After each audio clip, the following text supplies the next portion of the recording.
안녕하세요. 감동과 사연 구독자 여러분. 오늘도 귀한 시간 내어 찾아주셔서 감사합니다. 제가 직접 쓴 새로운 세상 속으로 여러분을 초대합니다. 어이, 약사 양반. 여기 사람을 기분 좋게 붕 띄워주는 약은 안 파나? 요즘 몸이 영 찌뿌드드해서 말이야. 비릿한 쇠 냄새가 났다. 소독약 냄새로 정갈하게 유지되던 약국 안의 공기가 순식간에 탁해졌다. 자정을 향해 가는 시각, 낡은 괴종시계가 무겁게 추가 흔들리는 소리 사이로 불청객의 목소리가 틈입했다. 희주는 조제실 안쪽에서 마른 수건으로 손을 닦고 있었다. 그녀의 손끝이 잠시 멈칫했다가 이내 아무렇지 않게 움직였다. 707 특임대 시절 수천 번의 실전 훈련과 작전을 통해 몸에 배어버린 본능적인 감각이 경고음을 울리고 있었다. 단순한 취객이 아니다. 공기를 찢고 들어오는 저 불손한 태도와 살기. 그것은 명백한 적의 징후였다. 희주가 천천히 고개를 들어 카운터 너머를 응시했다. 자동문이 열린 채로 멈춰 서 있었고 그 입구를 가득 메운 것은 거대한 그림자 3개였다. 가장 앞에 선 사내. 좋기 190cm는 되어 보이는 거구였다. 검은색 정장 재킷은 터질 듯한 근육을 감당하지 못해 위태로워 보였고 목덜미까지 기어 올라온 용 문신이 형광등 불빛 아래서 번들거렸다. 그 뒤로 서 있는 2명의 사내 역시 험악하기는 매한가지였다. 그들은 마치 제 집 안방인 양껌을 딱딱 소리내어 씹으며 진열대를 훑어보고 있었다. 희주는 차가운 금속성의 목소리로 입을 열었다. 처방전 없이는 조제 불가합니다. 피로회복제나 소화제 같은 일반 의약품은 우측 진열대에 있으니 계산만 도와드리죠. 건조한 대답. 그러나 거구의 사내는 그 대답이 마음에 들지 않는다는 듯 입꼬리를 비틀어 올렸다. 그는 쿵 소리가 나도록 카운터를 손바닥으로 내려치며 상체를 앞으로 쑥 내밀었다. 희주의 코앞까지 다가온 그의 입에서 역한 담배 냄새와 알코올 향이 확 풍겼다. 말귀를 못 알아듣네, 이 예쁜 아가씨가. 내가 말하는 약이 그런 시시한 게 아니잖아. 아가씨처럼 예쁘고 하얀 약사가 타주는 아주 특별한 약 말이야. 사내의 시선이 희주의 얼굴에서 시작해 목선을 타고 내려와 흰 가운 안쪽을 노골적으로 훑어내렸다. 명백한 성희롱이었다. 뒤에 서 있던 2 사내가 킬킬거리며 맞장구를 쳤다. 손님, 이 동네 약국 물이 아주 좋습니다. 이런 외진 골목에 숨겨진 보석이 있을 줄 누가 알았겠습니까? 그러게 말이다. 야, 아가씨. 우리 형님이 이 바닥에서 꽤 유명한 분이야. 섭섭지 않게 챙겨줄 테니까 문 잠그고 뒤로 가서 조용히 얘기나 좀 할까? 희주는 묵묵히 그들을 바라보았다. 분노가 치밀어 오르기보다는 차라리 서글픈 감정이 먼저 들었다. 저녁 후 피 묻은 군복을 벗고 평범한 약사 장의주로 살아가기 위해 얼마나 노력했던가. 사람을 죽이는 기술 대신 사람을 살리는 약학을 공부했고 총 대신 약주걱을 쥐었다. 하지만 세상은 그녀를 가만히 두지 않았다. 평화는 늘 이런 식으로 가장 비열하고 더러운 형태로 깨지기 마련이었다. 영업 끝났습니다. 나가주세요. 희주의 목소리가 한층 더 낮게 깔렸다. 그것은 경고였다. 707 시절 적의 심장에 총구를 겨누기 직전에나 흘러나오던 살기 어린 저음이었다. 하지만 눈앞의 사내들은 그 미세한 공기의 변화를 읽어내지 못했다. 그저 겁먹은 여자의 발악 정도로 치부할 뿐이었다. 거구의 사내가 희주의 손목을 낚아챘다. 억센 악력이 하얀 피부를 파고들었다. 2년이 오냐오냐 해주니까 기어오르네? 야, 셔터 내려. 오늘 이 약국 우리가 접수한다. 그 한마디가 방아쇠였다. 희주의 눈동자 깊은 곳에서 무언가가 툭 하고 끊어지는 소리가 났다. 약사 장의주의 시간은 멈추고 707 특임대 최정의 요원이었던 코드명 헌터의 시간이 흐르기 시작했다. 희주는 잡힌 손목을 빼내려 힘쓰지 않았다. 오히려 사내의 힘을 역이용해 몸을 가볍게 회전시켰다. 그녀의 다른 한 손이 번개처럼 뻗어나가 사내의 팔꿈치 관절 안쪽 급소를 정확히 타격했다. 둔탁한 타격음과 함께 사내의 팔이 기이한 각도로 꺾였다. 비명조차 지르지 못하게 만드는 빠르고 정확한 제압이었다. 사내가 고통에 몸을 숙이는 찰나 희주는 카운터를 짚고 가볍게 날아올랐다. 허공을 가른 그녀의 발끝이 사내의 턱을 정확히 가격했다. 거대한 몸뚱이가 종이 인형처럼 뒤로 나뒹굴며 진열대를 덮쳤다. 우르르 쏟아지는 약병들과 깨지는 유리 소리가 좁은 약국을 가득 채웠다. 뭐야, 형님. 셔터를 내리러 가던 두 사내가 기겁하며 멈춰 섰다. 바닥에 쓰러진 형님은 거품을 문 채 눈을 까뒤집고 경련하고 있었다. 단 2번의 타격. 그것으로 상황은 종료된 것이나 다름없었다. 하지만 희주는 멈추지 않았다. 그녀는 천천히, 아주 천천히 남은 두 사내를 향해 걸어갔다. 또각또각. 구두 굽소리가 마치 사신이 다가오는 발소리처럼 들렸다. 약국에서 난동 피우면 안 된다는 거 학교에서 안 배웠니? 희주가 바닥에 떨어진 붕대를 집어들며 중얼거렸다. 그녀의 표정은 소름 끼칠 정도로 평온했다. 이 미친년이 죽고 싶어 환장했냐? 한 놈이 품에서 잭나이프를 꺼내 들며 달려들었다. 은색날이 형광등 빛을 받아 번뜩였다. 일반인이라면 비명을 지르며 주저앉았겠지만 희주의 눈에는 그 칼날의 움직임이 슬로 모션처럼 느리게 보였다. 찌르기 위해 들어오는 팔의 궤적, 엉성한 하체 중심, 겁에 질려 흔들리는 눈동자까지. 모든 것이 허점투성이었다.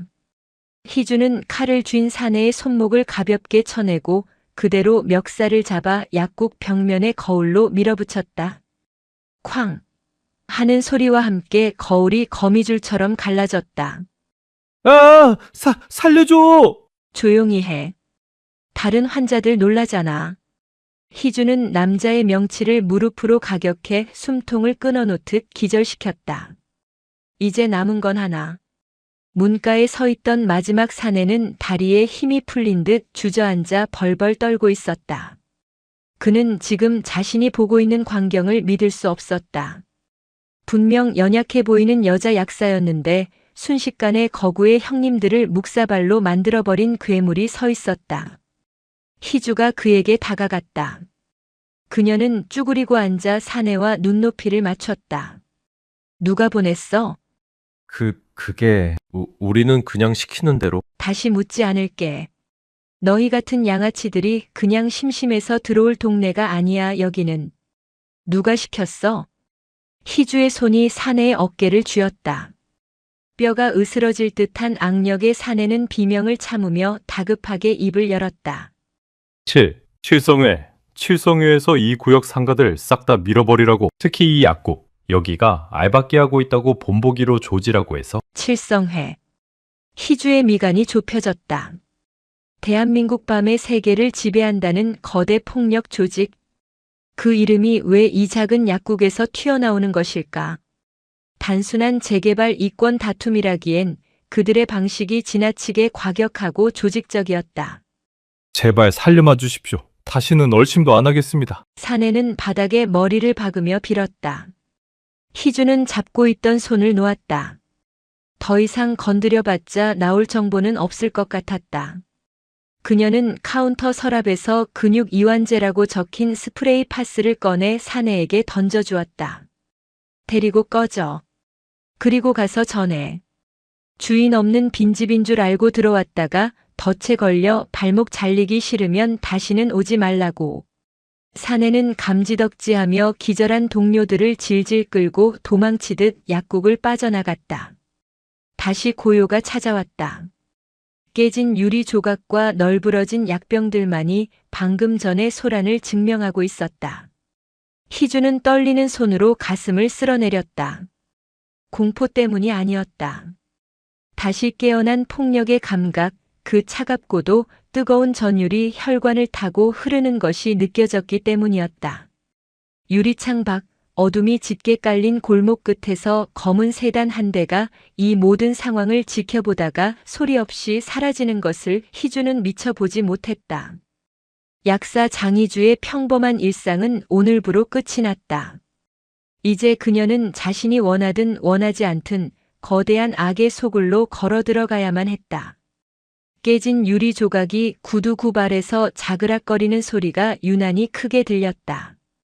폭풍이 휩쓸고 지나간 약국 안은 묘한 정적에 잠겨 있었다.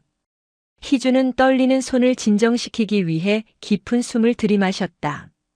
폐부 깊숙이 스며드는 공기에서는 비릿한 핏물 냄새와 알싸한 파스 냄새가 뒤섞여 났다. 그것은 그녀가 그토록 잊고 싶었던 전장의 냄새와 소름 끼치도록 닮아 있었다.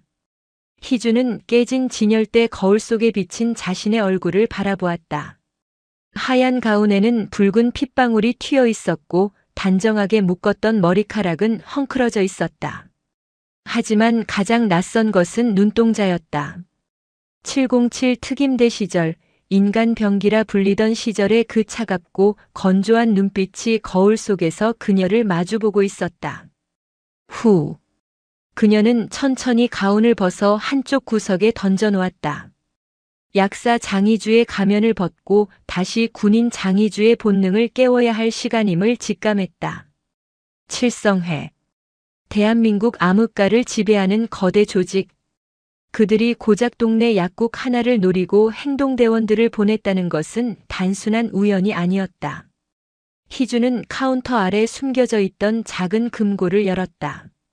그 안에는 현금 다발과 함께 오랫동안 손대지 않았던 낡은 폴더폰 하나가 들어 있었다. 도청이 불가능한 비상 연락망 전용 단말기였다. 그녀는 잠시 망설이다가 폰을 주머니에 넣었다. 그때였다. 약국 밖 어둠이 내려앉은 골목길에 엔진 소리 하나 없이 미끄러지듯 들어온 검은색 세단 한 대가 헤드라이트를 켰다. 강렬한 빛이 약국의 통유리를 뚫고 들어와 희주의 눈을 멀게 할 듯 쏟아졌다. 장희주 씨, 되십니까? 차 문이 열리고 묵직한 중저음의 목소리가 들려왔다. 방금 전 난동을 피우던 양아치들과는 결이 다른 정제되어 있지만 훨씬 더 위험한 기운을 품은 목소리였다. 희주는 눈을 가늘게 뜨고 빗속을 응시했다.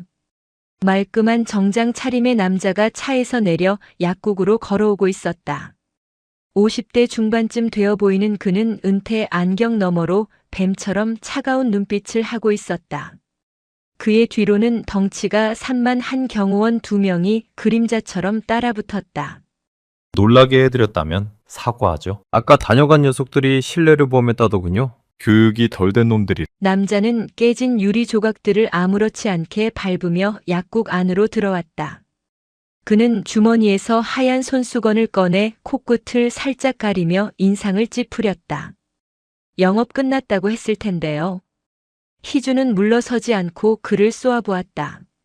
남자는 흥미롭다는 듯 입가에 옅은 미소를 띄었다. 강돌하시군. 보통 여자라면 지금쯤 경찰에 신고하거나 뒷문으로 도망쳤을 텐데. 하긴 아까 놈들의 팔을 꺾어놓은 솜씨를 보니 보통 내기가 아니란 건 짐작했습니다만. 남자는 진열대 옆에 놓인 의자를 손수건으로 털어내고는 거만하게 다리를 꼬고 앉았다. 소개하죠. 칠성회의 이사 최상무라고 합니다. 이 구역 재개발 사업을 총괄하고 있죠. 최상무. 칠성회의 실세 중 한 명.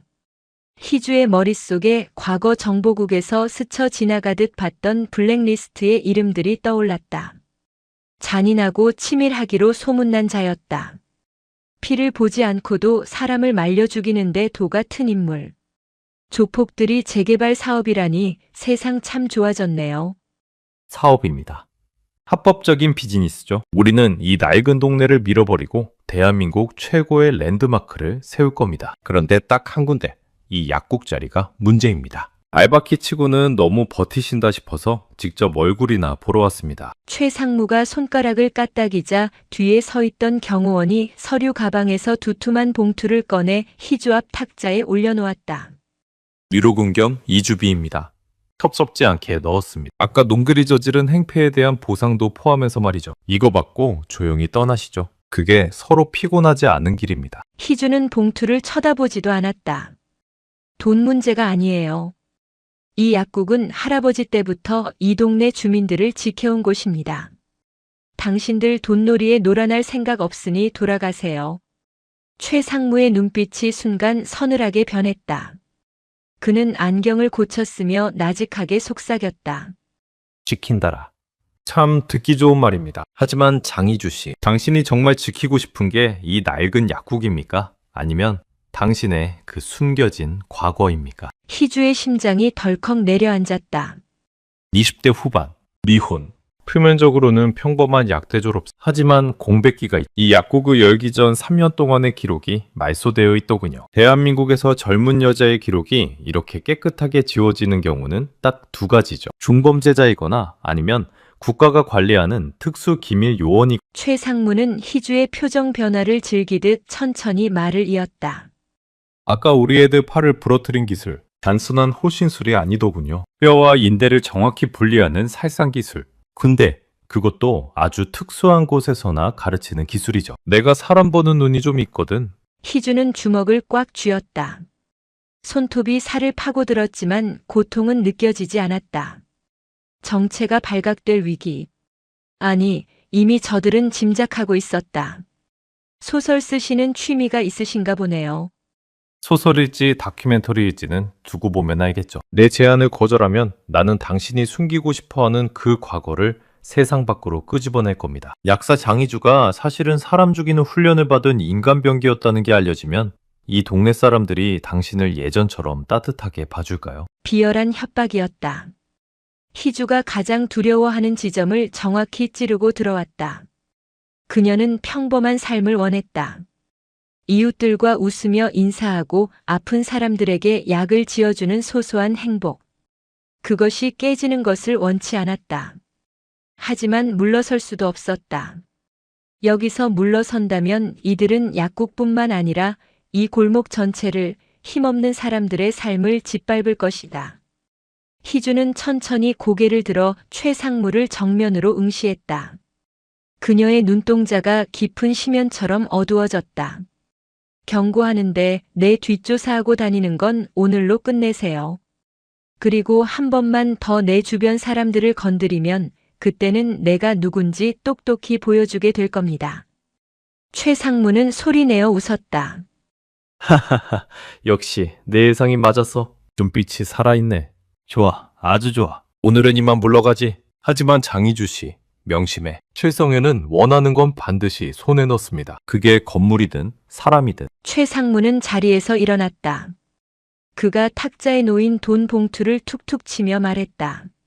이건 두고 가죠. 생각 바뀌면 연락해. 아, 그리고 조만간 더 재미있는 손님들이 찾아올 겁니다. 그때까지 몸 조심하라고. 최상무와 경호원들이 약국을 빠져나갔다. 검은 세단이 굉음을 내며 골목을 빠져나갈 때까지 희주는 그 자리에 못 박힌 듯 서 있었다. 차가 사라지고 다시 정적이 찾아오자 희주는 참았던 숨을 토해냈다. 등 뒤로 식은땀이 흘러내렸다. 단순한 깡패들이 아니었다. 놈들은 치밀했고 정보력이 있었으며 권력과 결탁해 있었다. 희주는 탁자에 놓인 돈 봉투를 집어들어 쓰레기통에 처박았다. 그리고 주머니에 있던 폴더폰을 꺼냈다. 전원이 켜지자 희미한 불빛이 들어왔다. 그녀는 익숙하지만 오랫동안 누르지 않았던 번호를 천천히 눌렀다. 통신 보안. 수화기 너머로 건조하고 딱딱한 기계음 같은 목소리가 들려왔다. 나야. 707 예비역 소령 장이주. 잠시 침묵이 흘렀다. 장소령님, 살아 계셨습니까? 도움이 필요해. 칠성회라는 놈들 자료 좀 털어줘. 가능한 한 깊고 더러운 것들로만. 칠성회를 건드리시려고요? 그놈들 정재계랑 다 얽혀 있어서 위험합니다. 이미 늦었어. 놈들이 먼저 선을 넘었거든.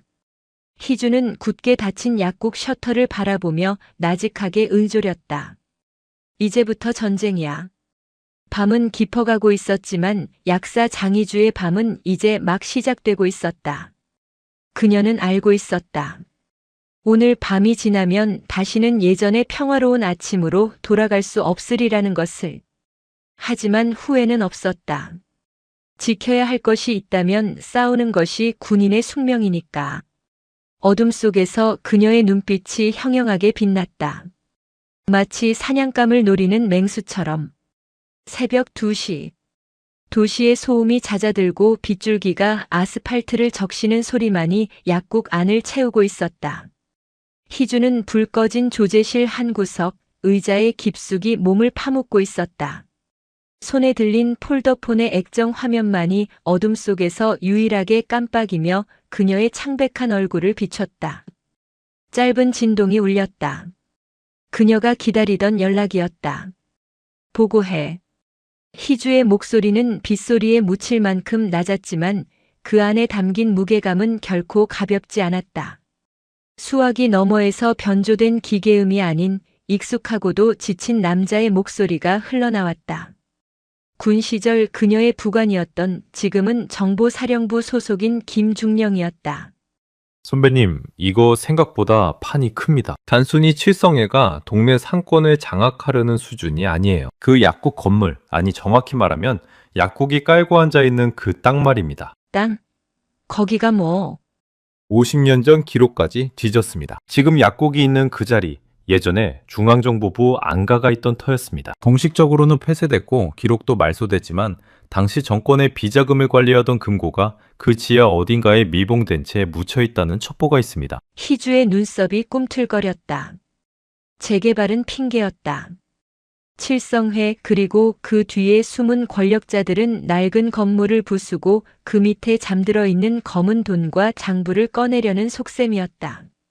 그래서 그렇게 길을 쓰고 내보내려 했군. 건물이 무너지는 것보다 지하가 드러나는 걸 더 원했던 거야. 맞습니다.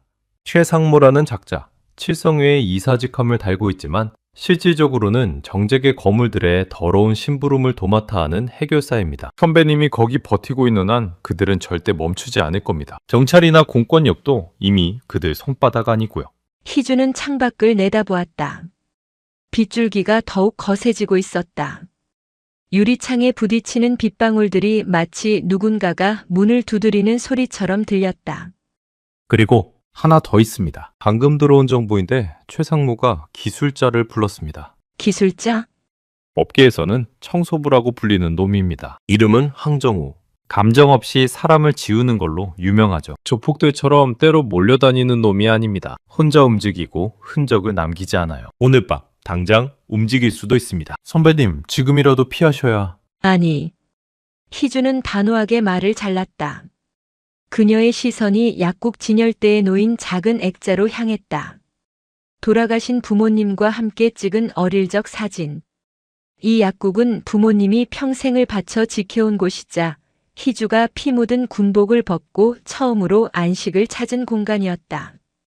여긴 내 구역이야. 누가 들어오든 제 발로 나가는 법은 없을 거야. 희주는 전화를 끊고 배터리를 분리했다. 그녀는 천천히 자리에서 일어났다. 어둠 속에서도 그녀의 움직임은 거침이 없었다. 그녀는 조제실 선반에서 알코올 솜과 붕대, 그리고 날카로운 수술용 메스를 꺼냈다. 총은 없었다. 하지만 약국에 있는 모든 도구가 그녀의 손에서는 무기가 될 수 있었다.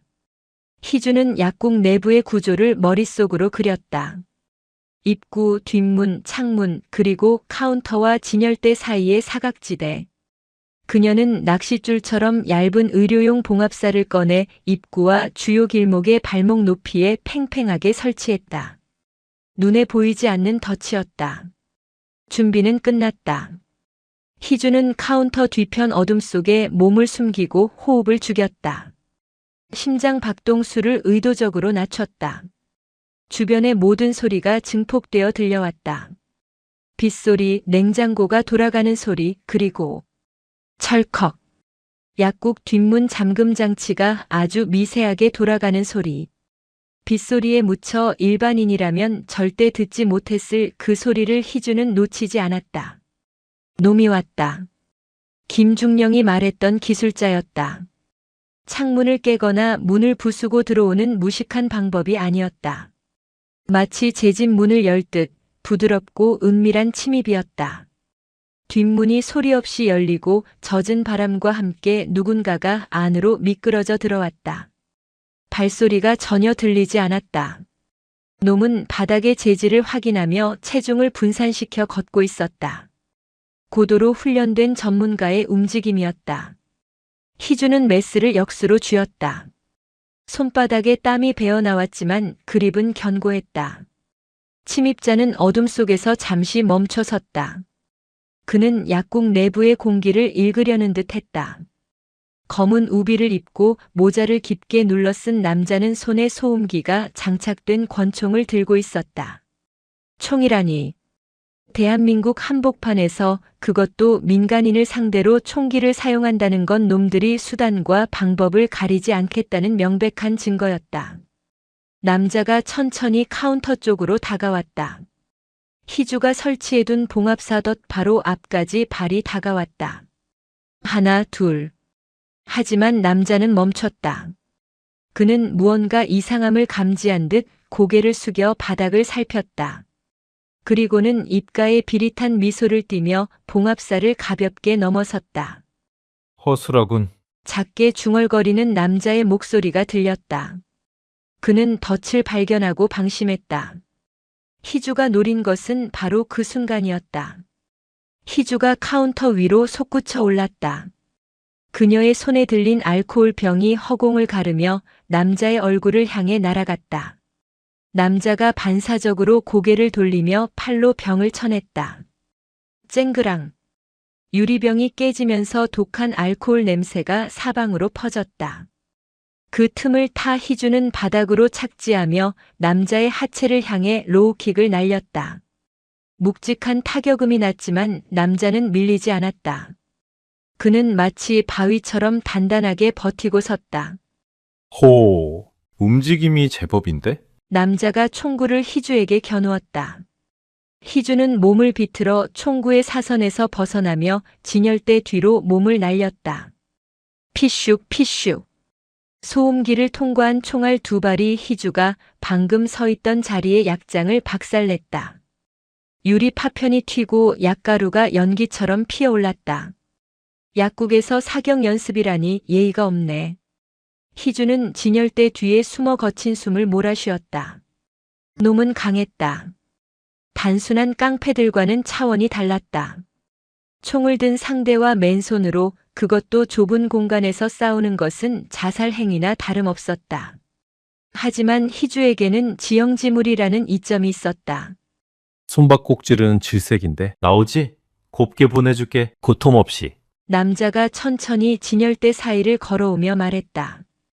그의 발걸음은 여전히 소리가 없었고 총구는 정확하게 희주가 숨은 방향을 향하고 있었다. 희주는 주머니에서 미리 준비해둔 암모니아수 병을 꺼냈다. 뚜껑을 열자 코를 찌르는 자극적인 냄새가 올라왔다. 그녀는 심호흡을 한 번 하고 병을 반대편 벽으로 힘껏 던졌다. 퍽. 병이 벽에 부딪혀 깨지는 소리에 남자의 시선이 순간적으로 그쪽으로 쏠렸다. 0.1초의 틈. 희주는 그 찰나를 놓치지 않고 튀어나갔다. 그녀는 진열대를 밟고 뛰어올라 남자의 위쪽에서 덮쳤다. 희주의 메스가 남자의 손목을 노리고 그어졌다. 윽! 남자가 짧은 신음을 흘리며 총을 놓쳤다. 권총이 바닥으로 미끄러져 들어갔다. 희주는 착지와 동시에 남자의 명치를 향해 무릎을 꽂아 넣으려 했다. 하지만 남자는 부상당한 손목을 개의치 않고 남은 한 손으로 희주의 목을 움켜쥐었다. 엄청난 악력이었다. 숨이 턱 막혔다. 남자는 그대로 희주를 들어 올려 진열장으로 내동댕이 쳤다. 우르르 쾅. 수십 개의 약병들이 쏟아지며 희주의 몸 위로 떨어졌다. 등뼈가 부러질 듯한 고통이 밀려왔다. 희주는 고통을 삼키며 바닥을 굴러 거리를 벌리려 했지만 남자는 이미 그녀의 바로 앞에 와 있었다. 그는 품에서 날카로운 단검을 꺼내 들었다. 총보다는 이게 더 손맛이 좋지. 남자의 눈이 살기로 번뜩였다. 그는 망설임 없이 희주의 심장을 향해 칼을 내리꽂았다. 희주는 두 손으로 남자의 팔을 막아냈다. 칼끝이 그녀의 가슴에서 불과 몇 센티미터 떨어진 곳에서 부들부들 떨리고 있었다. 힘과 힘의 대결. 남자의 힘이 압도적이었다. 칼끝이 점점 더 가까워지고 있었다. 희주의 이마에 식은땀이 흘러내렸다. 이대로라면 죽는다. 그녀의 눈동자가 주변을 빠르게 훑었다. 손에 잡히는 것은 아무것도 없었다. 오직 자신의 몸뚱어리와 잊고 살았던 살인 기술뿐. 그때 희주의 뇌리에 707 교관의 목소리가 스쳤다. 상대가 강할수록 그 힘을 흘려보내라. 죽이려 하지 말고 무너뜨려라. 희주는 버티던 팔의 힘을 순간적으로 뺐다. 남자의 몸이 관성에 의해 앞으로 쏠렸다. 그 순간 희주는 몸을 옆으로 틀며 남자의 팔을 끌어당겨 자신의 어깨 너머로 업어치기를 시도했다. 하지만 남자는 노련했다. 그는 넘어가는 순간에도 중심을 잡으며 희주의 발목을 걸었다. 두 사람은 엉겨붙은 채 바닥을 뒹굴었다. 진흙탕 싸움이었다.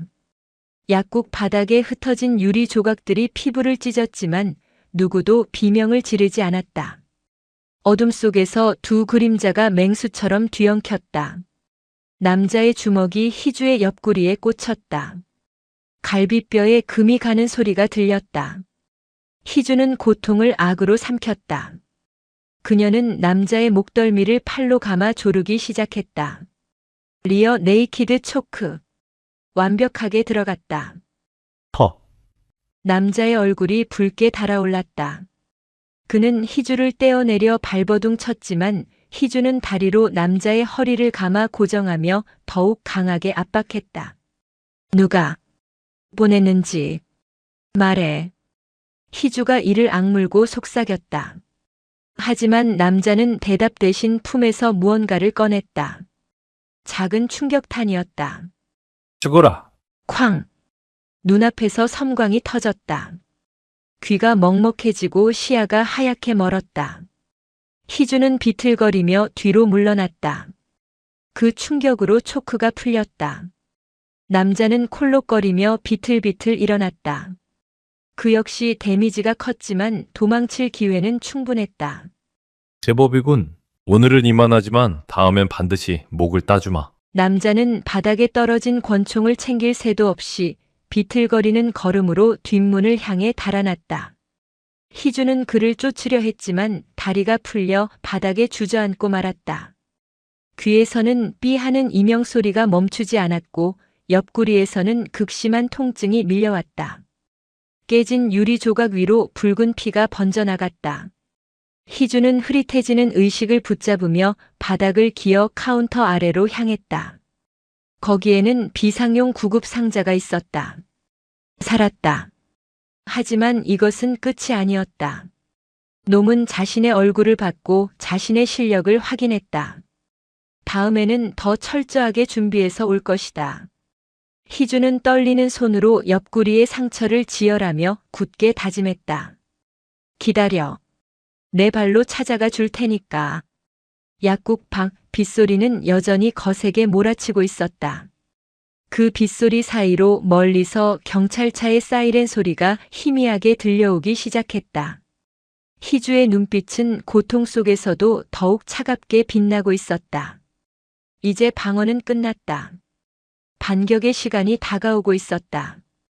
약국 셔터 사이로 들이치던 비바람이 잦아들 무렵 희주는 조제실 바닥에 앉아 자신의 옆구리를 꿰매고 있었다. 국소 마취제조차 쓰지 않았다. 고통은 정신을 맑게 하는 각성제였다. 살이 찢어지는 감각이 뇌를 찌를 때마다 칠성회에 대한 분노와 투지는 더욱 날카롭게 벼려졌다. 놈들은 내 얼굴을 봤다. 그리고 내가 평범한 약사가 아니라는 것도 확인했다. 마지막 매듭을 짓고 가위로 실을 끊어낸 희주는 거친 숨을 내쉬었다. 식은 땀으로 젖은 머리카락이 뺨에 달라붙었다. 그녀는 구급 상자를 정리하며 머릿속으로 상황을 냉정하게 복기했다. 최 상무가 보낸 청소부 황정우. 그는 확실히 프로였다. 첫 습격은 실패했지만 다음번에는 더 치밀한 계획과 중화기로 무장하고 올 것이 분명했다. 약국에 가만히 앉아서 죽음을 기다릴 수는 없었다. 방어는 끝났다. 이제는 사냥을 나갈 차례였다. 희주는 비밀 금고에서 또 다른 휴대전화를 꺼냈다. 일회용 대포폰이었다. 그녀는 익숙한 손놀림으로 문자를 입력했다. 물건 준비해. 자정. 3번 창고. 수신이는 저장되어 있지 않았다. 하지만 희주는 그가 이 메시지를 보면 즉시 움직일 것임을 알고 있었다. 그는 과거 군 시절 군수품을 빼돌려 뒷세계에 팔아먹다 불명예 제대했지만 실력 하나만큼은 확실했던 무기 밀매상 두더지였다. 자정이 조금 넘은 시각 서울 외곽의 폐차장. 으스스한 달빛 아래 녹슨 자동차들이 거대한 무덤처럼 쌓여 있었다. 희주는 검은 모자와 마스크로 얼굴을 가린 채 어둠 속에 몸을 숨기고 있었다. 잠시 후 낡은 트럭 한 대가 덜덜거리는 소리를 내며 폐차장 안으로 들어왔다. 트럭에서 내린 남자는 주위를 두리번거리더니 휘파람을 불었다. 나왔어?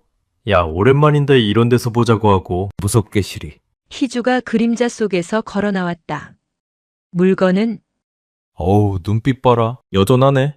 소문 들었어. 강남 바닥에서 칠성예랑 한판 붙었다며. 간도 크지. 그놈들이 어떤 놈들인데. 남자는 투덜거리면서도 트럭 짐칸에 방수포를 걷어냈다. 그 안에는 기름 종이에 쌓인 각종 장비들이 들어 있었다. 희주는 익숙하게 장비들을 점검했다. 3단봉, 전기 충격기, 그리고 특수 제작된 단검 2자루. 총기는 없었다. 한국에서 총을 쏘고 다니면 꼬리가 길어진다. 조용하고 확실하게 적을 제압할 도구들이 필요했다. 이게 다야? 도청 장치랑 소형 카메라는? 여기 있지? 최신형이야. 단추만 한 크기라 절대 안 들켜. 근데 진짜 혼자 하려고? 칠성의 본사는 요새야. 개미 새끼 한 마리도 못 들어간다고. 희주는 장비들을 챙겨 가방에 넣으며 차갑게 대답했다. 개미는 못 들어가도 유령은 들어갈 수 있어. 말이나 못하면 조심해라. 최상무, 그 양반 사람 담그는 거 취미인 변태니까. 희주는 대답 없이 폐차장을 빠져나갔다. 그녀의 목표는 칠성회의 자금줄이자 정보가 모이는 곳, 강남의 회원제 클럽 아라였다. 그곳에 가면 칠성회의 아킬레스건을 찾을 수 있을 것이다. 희주의 눈이 밤거리의 네온 사인보다 더 차갑게 빛났다. 강남의 화려한 밤거리. 그 중에서도 VIP들만 출입한다는 클럽 아라의 입구는 웬만한 성벽보다 견고했다. 검은 양복을 입은 덩치들이 입구를 지키고 있었고 철저한 신원 확인을 거친 차량만이 지하 주차장으로 들어갈 수 있었다. 희주는 약사 장희주가 아닌 화려한 드레스를 입은 매혹적인 여인으로 변신해 있었다. 짙은 화장과 가발 그리고 컬러 렌즈는 그녀의 인상을 완전히 바꿔놓았다. 그녀는 술에 취한 척 비틀거리며 클럽의 뒷골목, 직원 전용 출입구 쪽으로 향했다. 어이, 거기 아가씨. 여기는 관계자 외 출입 금지입니다. 뒷문을 지키던 기도가 희주를 막아섰다. 희주는 몽롱한 눈빛으로 그를 올려다보며 애교 섞인 목소리로 말했다. 어머, 죄송해요. 제가 길을 잃어서. 화장실이 너무 급한데 한 번만 봐주시면 안 될까요? 아, 진짜. 취했으면 집에 나가지. 저쪽으로 돌아가면 공용 화장실 있어요. 얼른 가요. 남자가 귀찮다는 듯 손짓하며 등을 돌리는 순간 희주의 눈빛이 돌변했다. 그녀는 순식간에 남자의 뒤로 접근해 경동맥을 눌렀다. 억 하는 소리도 내지 못하고 남자는 그대로 허물어졌다. 희주는 남자를 끌어다 쓰레기 더미 뒤에 숨기고 그의 품에서 출입 카드를 꺼냈다. 빙고. 직원 통로를 통해 들어온 클럽 내부는 쿵쿵거리는 베이스 소리와 화려한 조명으로 어지러웠다. 희주는 웨이터들이 지나다니는 틈을 타 주방을 가로질러 비상계단으로 향했다. 그녀의 목표는 4층. 최상무의 개인 집무실이 있는 곳이었다. 계단을 오르는 동안 희주는 곳곳에 설치된 CCTV의 사각지대만을 골라 이동했다. 707 시절 밥 먹듯이 했던 침투 훈련이 빛을 발했다. 3층과 4층 사이의 계단참에 도착했을 때 위쪽에서 남자들의 대화 소리가 들려왔다. 이번에 들어온 물건들 확실하게 처리했냐? 상무님이 냄새 안 나게 하라고 신신당부하셨어. 걱정 마십시오.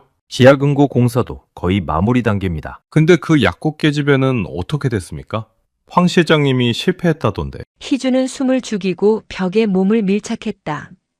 쉿, 목소리 낮춰. 황 실장님, 지금 독이 바짝 올랐어. 오늘 밤에 다시 작업 들어간다고 하더라. 이번엔 아예 약국 건물을 통째로 날려버릴 작정이라던데. 희주의 주먹에 힘이 들어갔다.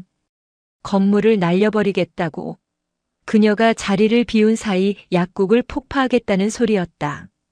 시간이 없었다. 하지만 지금 돌아가면 아무런 소득도 없이 적의 공격만 방어하다 끝날 뿐이었다. 희주는 결단을 내려야 했다. 그녀는 주머니에서 초소형 카메라를 꺼내 자신의 옷깃에 부착했다. 그리고 남자들의 발소리가 멀어지기를 기다렸다가 고양이처럼 소리 없이 4층 복도로 진입했다. 최상무의 집무실 앞에는 경호원 2명이 지키고 있었다. 정면 돌파는 불가능했다. 희주는 천장에 환풍구를 올려다보았다. 좁고 먼지투성이겠지만 유일한 길이었다. 그녀는 복도 끝 창고로 들어가 사다리를 타고 환풍구 안으로 몸을 밀어 넣었다. 좁은 통로를 기어가며 희주는 먼지와 싸워야 했다. 옆구리에 상처가 욱신거렸지만 무시했다. 드디어 집무실 위쪽 환풍구 틈으로 아래가 보였다. 최상무는 보이지 않았다. 빈 방이었다. 기회였다. 희주는 환풍구 덮개를 조심스럽게 열고 바닥으로 착지했다. 그녀는 곧장 책상으로 달려가 서랍을 뒤졌다. 잠겨 있었지만 그녀가 챙겨온 특수 툴 앞에서는 무용지물이었다. 서랍 안에는 각종 장부와 계약서들이 들어 있었다. 희주는 빠르게 서류들을 넘기며 카메라로 촬영했다. 그러다 눈에 띄는 붉은색 파일을 발견했다. 표지에는 프로젝트 지하 도시라고 적혀 있었다. 파일을 열자 낡은 지도 한 장이 나왔다. 약국 위치를 중심으로 거미줄처럼 뻗어나가는 지하 터널의 설계도였다. 그리고 그 터널의 끝에는 제3구역 비밀 금고라는 표시와 함께 핵심 비자금 및 정재계 X파일 보관이라는 문구가 선명했다. 이거였어. 희주가 나직하게 중얼거리는 순간 등 뒤에서 차가운 기운이 느껴졌다. 쥐새끼가 한 마리 들어왔군. 희주가 반사적으로 뒤를 돌아보았다. 집무실 한쪽 벽면인 줄 알았던 비밀문이 열려 있었고 그곳에서 최상무가 옆골련을 피우며 걸어 나오고 있었다. 그의 뒤로는 청소부 황정우가 섬뜩한 미소를 지으며 서 있었다. 함정이었다. 환영한다, 장이주. 아니, 코드네임 헌터라고 불러야 하나? 최상무가 여유로운 표정으로 소파에 앉았다. 집무실의 문이 벌컥 열리며 수십 명의 조직원들이 들이닥쳐 퇴로를 차단했다. 좁은 방 안은 순식간에 살기로 가득 찼다. 희주는 책상 뒤로 물러나며 자세를 낮췄다. 도망칠 곳은 없었다. 환풍구는 너무 높았고 창문은 강화유리였다. 완벽하게 포위된 상황. 하지만 희주의 눈빛은 흔들리지 않았다. 오히려 입가에 옅은 미소가 번졌다. 기다리고 있었어. 내가 올 줄 알았나 보네. 내년이 머리가 있다면 제 발로 찾아올 거라 예상했지. 약국을 비우게 만들려고 일부러 정보를 흘렸는데 역시나 덥석 무는군. 황정우가 앞으로 나서며 재킷을 벗어 던졌다. 그의 양손에는 날카로운 카람빗 나이프가 들려 있었다. 지난번 약국에서의 패배를 서력하려는 듯 그의 눈은 광기로 번들거렸다. 지난번엔 운이 좋았지. 오늘은 팔다리를 하나씩 잘라주마. 지명지를 준비 다 해. 처리해. 시끄럽게 하지 말고. 최상무의 명령이 떨어지자마자 황정우가 바닥을 박차고 튀어나갔다. 짐승 같은 속도였다. 카람빗의 날이 희주의 목을 노리고 휘어들어왔다. 희주는 상체를 뒤로 젖히며 아슬아슬하게 칼날을 피했다. 머리카락 몇 올이 잘려나갔다. 그녀는 곧바로 책상 위에 놓인 문진을 집어 던지며 반격을 시도했지만 황정우는 가볍게 쳐내고 다시 거리를 좁혀왔다. 챙! 챙! 희주가 품에서 꺼낸 두 자루의 단검이 황정우의 카람빗과 충돌하며 불꽃을 튀겼다. 좁은 공간에서 벌어지는 초근접전. 쇠와 쇠가 부딪히는 소름 끼치는 소리가 집무실을 메웠다. 조직원들은 감히 끼어들 엄두도 내지 못한 채 숨을 죽이고 지켜보았다. 희주의 옆구리 상처가 터져 피가 배어나왔다. 움직임이 둔해질 수밖에 없었다. 황정우는 그 틈을 놓치지 않고 희주의 허벅지를 베었다. 희주가 비틀거리며 한쪽 무릎을 꿇었다. 황정우는 승리를 확신한 듯 비릿하게 웃으며 최후의 일격을 날리려 했다. 끝이다. 하지만 그 순간 희주의 눈이 번뜩였다. 그녀는 무릎을 꿇은 반동을 이용해 바닥을 구르며 황정우의 품 안으로 파고들었다. 그녀의 손에 들린 단검 하나가 황정우의 손목을 찔렀고 다른 하나는 그의 허벅지 대동맥을 스치고 지나갔다. 아! 황정우가 비명을 지르며 뒤로 물러났다. 예상치 못한 반격에 당황한 기색이 역력했다. 희주는 멈추지 않고 책상을 밟고 뛰어올라 공중에서 회전하며 황정우의 얼굴을 가격했다. 육중한 몸이 소파 위로 나뒹굴었다. 이 인연이 조직원들이 웅성거리며 달려들려 하자 희주는 재빨리 품에서 무언가를 꺼내 들었다. 그것은 작은 리모컨이었다. 다들 움직이지 마. 희주의 외침에 모두의 시선이 그녀의 손끝으로 모였다. 내가 들어오면서 건물 지하 주차장 가스배관에 폭탄을 설치해뒀어. 이 버튼 하나면 여기 있는 우리 모두 사이좋게 저승길 동무가 되는 거야. 물론 거짓말이었다. 하지만 그녀의 눈빛은 너무나도 진지했고 광기에 차 있었다. 칠성회 조직원들은 물론 최상무조차 안색이 창백해졌다. 잃을 것 없는 사람의 눈빛만큼 무서운 것은 없었다. 미친년. 진짜 터트릴 셈이냐? 최상무가 떨리는 목소리로 물었다. 말했잖아. 난 내 구역을 지키기 위해서라면 뭐든지 한다고. 보내줘. 아니면 다 같이 죽던가. 희주는 천천히 뒷걸음질 치며 창가 쪽으로 이동했다. 황정우는 피를 흘리며 이를 갈았지만 감히 덤벼들지 못했다. 최상무가 손을 들어 부하들을 제지했다. 보내줘라. 길을 터. 조직원들이 주춤주춤 길을 열었다. 희주는 리모컨을 높이 든 채 늑대굴 한복판을 유유히 걸어나갔다.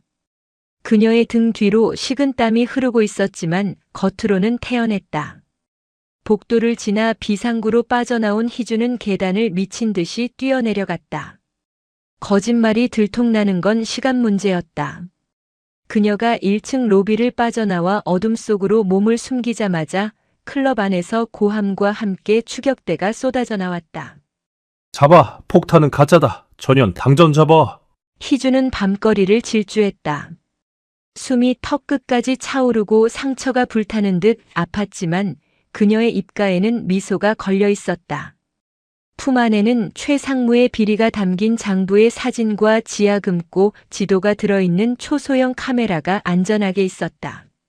오늘 밤 그녀는 죽음의 문턱에서 살아 돌아왔다. 그리고 이제 적의 목을 조를 수 있는 확실한 무기를 손에 넣었다. 도심의 화려한 불빛 뒤편 어두운 골목길을 달리는 희주의 그림자가 길게 늘어졌다. 칠성회와의 전쟁은 이제 전면전으로 치닫고 있었다. 그리고 그 전쟁의 끝에서 그녀는 기필코 승리할 것이다. 희주는 피 묻은 드레스를 찢어내고 검은색 트레이닝복으로 갈아입었다. 안전가옥이나 다름없는 약국 지하창고 희미한 백열등 아래서 그녀는 칠성의 본거지에서 훔쳐온 지하금고 지도를 펼쳤다. 지도는 충격적이었다. 약국 지하 50m 지점에 거대한 콘크리트 방호벽이 표시되어 있었고 그곳으로 통하는 유일한 수직 통로가 바로 지금 그녀가 서 있는 약국 건물 아래를 관통하고 있었다. 칠성회가 왜 그토록 이 낡은 약국을 집요하게 노렸는지 모든 퍼즐이 맞춰졌다. 그들은 재개발을 핑계로 땅을 파내어 과거 군사 정권 시절 은밀하게 묻힌 천문학적인 비자금과 기밀 문서를 독차지하려는 것이었다. 이런 걸 깔고 앉아 있었다니. 희주는 쓴웃음을 지었다. 이 사실이 세상에 알려진다면, 하지만 방송국이나 언론에 제보할 수는 없었다. 칠성회의 뒷배에는 언론마저 통제할 수 있는 거대한 권력이 도사리고 있었다. 섣불리 움직였다가는 정보가 새어나가고 오히려 자신이 매장당할 것이 뻔했다. 오직 힘으로 물리적으로 그들을 저지하고 이 진실을 영원히 어둠 속에 묻어버리거나 그들이 포기하게 만드는 수밖에 없었다. 그것이 가장 무식하지만 확실한 군인의 방식이었다. 그때 위층 약국 문을 두드리는 소심한 소리가 들려왔다. 약사 선생님? 안에 계셔요? 동네에서 폐지를 줍는 김할머니였다. 희주는 황급히 상처를 가리고 위층으로 올라가 셔터 쪽 문을 열었다. 할머니는 겁에 질린 표정으로 떨고 있었다. 할머니, 이 늦은 시간에 무슨 일이세요? 아이고, 선생님 살아있었구먼. 동네에 흉흉한 소문이 돌아서 저기 깡패놈들이 내일 아침에 포클레인을 끌고 와서 이 건물을 다 밀어버린다고, 사람 있어도 그냥 밀어버린다고 으름장을 놓지 뭔가. 얼른 피해야 해. 할머니는 꼬깃꼬깃한 검은 비닐봉지를 희주의 손에 쥐어주었다. 그 안에는 따뜻한 찐 고구마와 바카스 2병이 들어있었다. 선생님, 우리 영감 중풍 약 꼬박꼬박 챙겨주고 돈 없을 때는 외상으로도 주고. 내가 그 은혜를 잊지 않았어. 그러니까 제발 도망가. 놈들은 사람이 아니야. 희주의 가슴 한구석이 묵직하게 아려왔다. 부모님이 돌아가신 후 그녀를 버티게 해준 것은 바로 이런 이웃들의 정이었다. 칠성회는 단순히 건물을 부수려는 게 아니라 이 사람들의 삶과 추억을 짓밟으려 하고 있었다. 희주는 할머니의 거친 손을 꼭 잡았다. 할머니, 걱정 마세요. 저 안 도망가요. 그리고 이 약국도 절대 안 무너져요. 제가 지킬 거니까 가서 주무세요. 할머니를 돌려보낸 뒤 희주는 굳게 닫힌 셔터 앞에 섰다. 옆구리에 상처가 터질 듯 욱신거렸지만 마음은 어느 때보다 차분했다. 그녀는 약국 안의 불을 모두 껐다. 어둠 속에서 그녀의 눈빛만이 맹수처럼 형형하게 빛났다. 내일 아침이면 전쟁이 시작될 것이다. 혼자서 감당하기엔 벅찬 파도였지만 물러설 곳은 없었다. 희주는 창고 구석에 있던 낡은 야전 침낭을 꺼내 카운터 뒤에 깔았다. 짧은 쪽잠이라도 자둬야 했다. 내일은 긴 하루가 될 테니까. 다음 날 아침 불길한 예감은 빗나가는 법이 없었다. 동이 트기도 전 굉음과 함께 중장비들이 골목을 에워쌌다. 거대한 포클레인 2대가 약국 정면을 겨누고 있었고 그 뒤로 쇠 파이프와 강목을 든 용역 깡패 수십 명이 시커먼 구름처럼 몰려들었다. 주민들이 나와서 웅성거렸지만 누구 하나 감히 나서지 못했다. 험악한 분위기에 압도된 탓이었다. 확성기를 든 최상무의 비서가 거만하게 소리쳤다. 자자, 공무 집행 중입니다. 이 건물은 안전진단 2등급을 받아 붕괴 위험이 있어 긴급 철거 명령이 떨어졌습니다. 안에 있는 사람은 즉시 나오세요. 안 나오면 건물과 함께 묻혀도 책임 못 집니다. 거짓말이었다. 멀쩡한 건물을 붕괴 위험 건물로 조작해 강제 철거를 진행하려는 수법이었다. 드르륵. 약국 셔터가 올라갔다. 먼지 섞인 아침 바람 사이로 장희주가 걸어 나왔다. 그녀는 707 시절 입었던 검은색 전술 바지와 전투화를 신고 있었다. 손에는 아무런 무기도 없었지만 그 존재감만으로도 좌중을 압도하는 기백이 서려 있었다. 누구 마음대로 철 거야? 내 허락 없이는 이 약국 문턱 하나도 못 넘어. 희주의 목소리는 작았지만 명료하게 울려 퍼졌다. 포클레인 기사가 멈칫하며 엑셀에서 발을 뗐다. 군중 뒤에서 검은 우산을 쓴 최상무가 걸어 나왔다. 끈질기군. 어젯밤에 도망간 줄 알았더니 죽으려고 환장했나? 밀어버려. 뭘 꾸물거려. 최상무의 고함에 용역들이 일제히 함성을 지르며 달려들었다. 인연이 진짜 죽고 싶어? 선두에 선 덩치 큰 사내가 쇠 파이프를 휘둘렀다. 희주는 가볍게 고개를 숙여 피하고 사내의 명치를 주먹으로 가격했다. 소리와 함께 사내가 고꾸라지자 희주는 그의 손에서 쇠 파이프를 낚아채 옆에서 달려들던 다른 사내의 다리를 후려쳤다. 퍽! 아, 내 다리. 희주는 마치 춤을 추듯 용역들 사이를 누볐다. 그녀의 동작은 간결하고 치명적이었다. 불필요한 움직임 없이 급소만을 정확하게 타격했다. 순식간에 대여섯 명의 장정들이 바닥에 나뒹굴었다. 하지만 중과부적이었다. 놈들은 끝도 없이 밀려왔고 희주의 체력은 어젯밤의 부상으로 인해 빠르게 고갈되고 있었다. 밀어. 그냥 다 같이 밀어버려. 용역들이 때로 달려들어 희주를 에워쌌다. 누군가가 던진 돌에 희주의 이마가 찢어져 피가 흘러내렸다. 그녀는 이를 악물고 버텼지만 수십 명의 힘을 당해낼 수는 없었다. 점점 약국 입구까지 밀려났다. 그때 포클레인의 굉음이 다시 울렸다. 거대한 삼날이 약국 간판을 향해 들어올려졌다. 안 돼. 희주가 용역들을 뿌리치고 달려나가려 했지만 등 뒤에서 날아온 강목에 맞아 비틀거렸다. 무릎이 꿇렸다. 시야가 흐려졌다. 여기까지인가? 최상무가 비열하게 웃으며 손짓했다. 잘 가라 장이주. 지하에서 부모님 만나게 해주지. 포클레인의 삼날이 약국 유리창을 박살내기 직전이었다. 부앙! 그 순간 골목 입구에서 귀를 찢는 듯한 엔진 소리가 들려왔다. 사람들의 시선이 일제히 그쪽으로 쏠렸다. 검은색 대형 승합차 2대가 맹렬한 기세로 달려오고 있었다. 승합차는 속도를 줄이지 않고 포클레인 앞을 가로막은 용역들의 바리케이드로 돌진했다. 끼익! 타이어 타는 냄새와 함께 차가 멈춰섰다. 슬라이딩 도어가 열리고 건장한 체격의 남자 4명이 차에서 뛰어내렸다.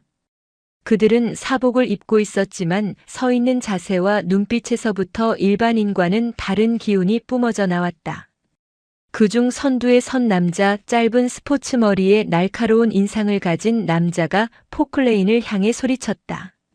어떤 놈이 감히 우리 대장님 가게에 손을 대. 그 목소리는 천둥처럼 쩌렁쩌렁했다. 그는 달려드는 용역 하나를 한 손으로 들어올려 집어 던져버렸다. 인간의 힘이라고는 믿기지 않는 괴력이었다. 희주는 흐릿한 눈으로 그들을 바라보았다. 익숙한 실루엣, 잊을 수 없는 목소리. 강상사? 박중사? 707 특임대 시절 희주가 이끌었던 팀원들이었다. 저녁 후 각자의 삶을 살고 있을 그들이 어떻게 알고 이곳까지 온 것일까? 강 상사가 희주에게 달려와 부축했다. 그의 눈시울이 붉어졌다. 대장님, 늦어서 죄송합니다. 뉴스 보다가 대장님 약국 근처가 재개발로 시끄럽다는 소식 듣고 혹시나 해서 애들 다 불렀습니다. 근데 이 개자식들이. 야, 다 쓸어버려. 민간인 건드리는 양아치 새끼들. 군배 맛 좀 보여주자. 박 중사가 소리치자 나머지 2명의 대원들도 각자 트렁크에서 진압봉을 꺼내 들고 전장으로 뛰어들었다. 상황은 순식간에 역전되었다.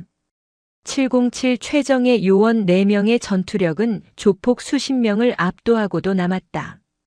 그들은 서로의 등을 지키며 완벽한 팀워크로 용역들을 하나하나 제압해 나갔다. 단순한 싸움이 아니었다. 그것은 일방적인 교육 아니 참교육이었다. 으아, 얘네들 뭐야? 살려줘. 뼈 부러졌어. 용역들이 비명을 지르며 도망치기 바빴다. 포클레인 기사는 겁에 질려 시동을 끄고 운전석 문을 잠갔다. 최상무의 얼굴이 사색이 되었다. 뭐야, 저놈들 어디서 튀어나온 거야? 황 실장 어딨어? 최상무가 다급하게 황정우를 찾았지만 황정우는 이미 상황이 불리함을 깨닫고 골목 뒤편으로 몸을 숨긴 뒤였다. 강 상사는 희주를 약국 안의자에 앉히고는 씩씩하게 웃으며 경례를 붙였다. 충성, 예비역 상사 강철수, 대장님, 명령 기다립니다. 희주는 터져나오는 눈물을 참으며 그를 바라보았다. 피투성이가 된 얼굴로 그녀는 비로소 미소를 지었다. 명령이다. 저 쓰레기들 단 한 놈도 남김없이 약국 밖으로 청소해. 알겠습니다. 얘들아, 들었지? 대청소 시작한다. 대원들이 우렁찬 기합 소리와 함께 남은 용역들을 향해 돌진했다. 희주는 그 모습을 보며 가슴속 깊은 곳에서 뜨거운 것이 차오르는 것을 느꼈다. 혼자가 아니었다. 그녀가 지켜온 신념은 결코 헛되지 않았다. 약국 밖 아침 햇살이 쏟아지는 골목에서 진정한 정의의 철퇴가 내려지고 있었다. 칠성회라는 거대한 어둠에 맞서 가장 빛나는 별들이 내려와 희주를 감싸고 있었다. 약국 지하 창고 바닥에 숨겨져 있던 무거운 철문이 열려 있었다. 그 아래로 뿜어져 나오는 냉기는 50년 묵은 먼지와 욕망의 냄새를 품고 있었다. 지상에서는 강 상사와 대원들이 용역들을 제압하는 소리가 들려왔지만 희주는 그 소리를 뒤로하고 어둠 속으로 발을 내디뎠다. 도망친 최상무와 황정우가 향한 곳은 그곳뿐이었다. 희주는 스마트폰 조명을 켜고 나선형 계단을 내려갔다. 끝없이 이어지는 지하 통로. 이곳이 바로 과거 독재 정권 시절 권력자들이 비자금을 숨기고 음모를 꾸미던 비밀 벙커였다. 지하 3층 깊이의 거대한 콘크리트 공간. 그 중앙에 최상무가 서 있었다. 그는 거대한 금고 문을 열기 위해 안간힘을 쓰고 있었다. 젠장, 왜 안 열리는 거야? 내 돈, 내 생명줄. 최상무는 이미 이성을 잃은 듯 했다. 희주가 천천히 다가가며 입을 열었다. 그 금고는 열리지 않을 거야. 이미 50년 전에 폐기된 시스템이니까. 최상무가 소스라치게 놀라며 뒤를 돌아보았다. 그의 눈동자가 공포로 흔들렸다. 너, 내년이 어떻게 여기까지? 상무님, 비키십시오. 어둠 속에서 황정우가 걸어 나왔다. 그는 절뚝거리고 있었지만 손에는 여전히 서슬퍼런 단검을 쥐고 있었다. 그의 눈은 패배감과 살기로 붉게 충혈되어 있었다. 이번엔 진짜 끝을 보자. 약사 선생. 황정우가 마지막 힘을 짜내어 달려들었다. 하지만 희주는 피하지 않았다. 그녀는 황정우가 내지르는 칼을 간발의 차로 흘려보내며 그의 품으로 파고들었다. 그리고 주먹이 아닌 따뜻한 손바닥으로 그의 명치를 강하게 밀어냈다. 단순한 타격이 아니었다. 상대의 중심을 완전히 무너뜨리는 촌경이었다. 황정우가 바닥에 나뒹굴었다. 그는 다시 일어나려 했지만 이미 몸이 말을 듣지 않았다. 희주는 그에게 다가가 단검을 발로 차 멀리 치워버렸다. 당신은 기술자라고 했지? 사람을 죽이는 기술. 희주는 가쁜 숨을 몰아쉬며 황정우를 내려다보았다. 나는 사람을 살리는 기술을 배웠어. 약사로서 그리고 군인으로서. 그게 당신과 나의 차이야.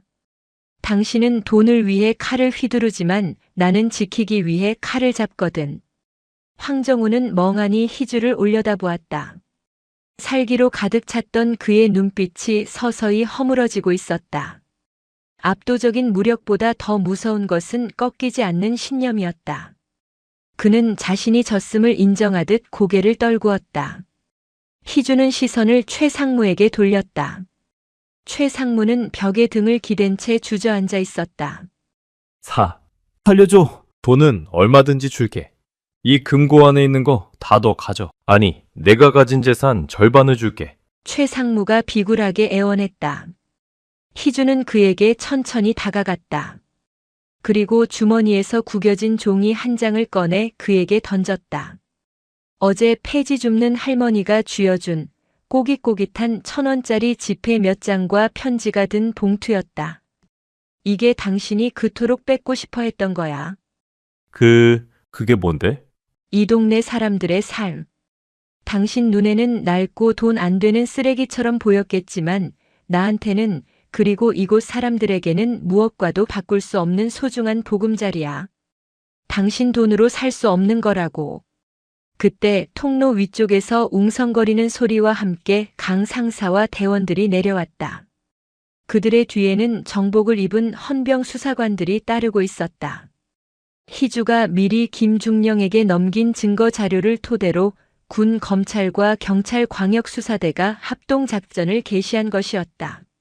최상무 씨, 당신을 칠성의 불법자금 조성 및 살인교사 혐의로 체포합니다. 수사관들이 최상무의 손목에 수갑을 채웠다. 최상무는 허망한 표정으로 끌려나갔다. 지하 벙커의 차가운 공기 속에 정의가 다시 세워지는 순간이었다. 강 상사가 희주에게 다가와 거수 경례를 했다. 대장님, 위쪽은 깨끗하게 정리했습니다. 깡패놈들 전부 경찰 인계했고 주민분들도 안전합니다. 희주는 비로소 긴장이 풀린 듯 다리에 힘이 빠져 비틀거렸다. 강 상사가 급히 그녀를 부축했다. 고맙다. 너희들 덕분에 살았어. 무슨 말씀을요? 저희는 영원한 707이지 않습니까? 대장님이 계신 곳이 전장이고 대장님이 지키는 곳이 저희가 지킬 곳입니다. 희주는 눈물이 고인 눈으로 듬직한 전우들을 둘러보았다. 피보다 진한 전우애가 차가운 지하 공간을 따뜻하게 데우고 있었다. 계절이 2번 바뀌고 약국 앞 가로수의 푸른 잎이 무성해졌다. 장이주 약국이라는 간판은 새 것으로 바뀌어 반짝이고 있었다. 약국 안은 여전히 평화로웠다. 할머니들은 약국 의자에 앉아 도란도란 이야기를 나누고 있었고 아이들은 비타민 사탕을 얻으러 문턱이 닳도록 드나들었다. 희주는 흰 가운을 입고 처방전을 검토하고 있었다. 그녀의 옆구리에는 흉터가 남았지만 그 흉터는 훈장처럼 그녀의 긍지가 되었다. 딸랑. 종소리와 함께 강 상사가 쑥스러운 표정으로 약국에 들어왔다. 손에는 비타민 음료 박스가 들려 있었다.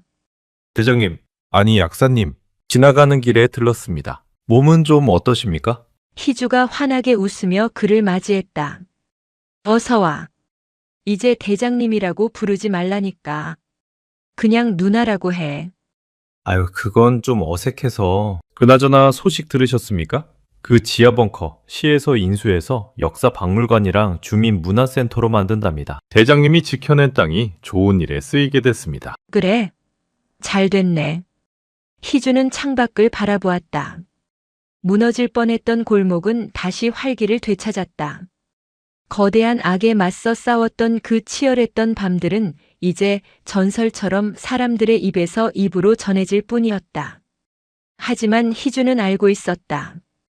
진정한 평화는 거창한 영웅이 만드는 것이 아니라 자신의 자리를 묵묵히 지키는 평범한 사람들이 만들어간다는 것을. 희주는 조제실 안쪽 책상 위에 놓인 작은 액자를 바라보았다. 군복을 입은 자신과 전우들이 함께 찍은 사진, 그리고 그 옆에 부모님의 사진이 나란히 놓여 있었다. 아버지, 어머니, 저 잘 지키고 있어요. 약국도 사람들도 그리고 제 자신도요. 오후에 따스한 햇살이 약국 안으로 쏟아져 들어왔다. 희주는 다시 약을 짓기 시작했다. 그녀의 손길은 섬세했고 눈빛은 다정했다. 더 이상 그녀는 전장의 사냥꾼이 아니었다. 상처 입은 사람들의 마음까지 어루만지는 우리 동네의 따뜻한 약사 장이주였다. 약국 문을 나서던 강 상사가 뒤를 돌아보며 말했다. 역시 대장님. 아니, 약사님은 가운 입고 계실 때가 제일 멋지십니다. 충성! 충성은 무슨, 이제 민간인한테. 희주가 짐짓 타박을 주었지만 그녀의 입가에는 행복한 미소가 떠나지 않았다. 바람이 불어와 약국 앞의 꽃들을 흔들었다. 꽃들은 뿌리를 단단히 내리고 있었기에 그 어떤 바람에도 꺾이지 않고 아름답게 피어 있었다. 마치 장이주처럼.